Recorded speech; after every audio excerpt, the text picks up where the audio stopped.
नमस्कार। शब्दोपचार में आप तमाम दोस्तों का स्वागत है। मैं आपके साथ नितिन त्रिवेदी।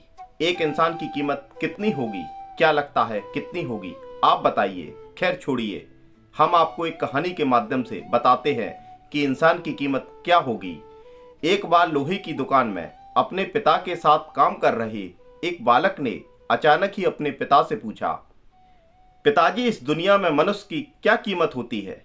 पिताजी एक छोटे से बच्चे से ऐसा गंभीर सवाल सुनकर हैरान रह गए। फिर वह बोले, बेटे, एक मनुष्य की कीमत आंकना तो बेहद ही मुश्किल कार्य है, भय तो अनमोल होता है।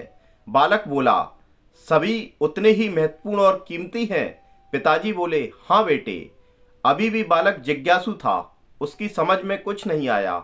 उसने फिर सवाल किया, तो फिर इस दुनिया में कोई गरीब तो कोई अमीर क्यों है? किसी की कम इज्जत और किसी की ज्यादा इज्जत क्यों होती है? सवाल सुनकर पिताजी कुछ देर शांत रहे और फिर उन्होंने बालक से स्टोर रूम में पड़ी लोहे का डंडा लाने को कहा और पिताजी ने लाते ही पूछा, इसकी क्या कीमत होगी? बालक ने कहा, लगभग 300 रुपए। पिताजी बोले, और अगर मैं इसकी छोटी छोटी कील बना दूं तो इसकी क्या कीमत हो जाएगी? बालक कुछ देर चुप रहा और फिर बोला, लगभग यह 1000 तक का बिक जाएगा।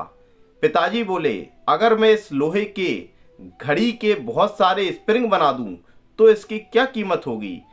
बालक कुछ देर सोचता रहा और फिर एकदम उत्साहित होकर बोला, तब तो इसकी कीमत बहुत ज्यादा हो जाएगी। फिर पिताजी उसको समझाते हुए बोले, ठीक इसी तरह मनुष्य की कीमत इससे नहीं कि वह अभी क्या है, बल्कि इससे है कि वह अपने को क्या बना सकता है। जो बहुत ज्यादा मेहनत करके खुद को तराशता है वह उतना ही अधिक मूल्यवान होता है। धन्यवाद।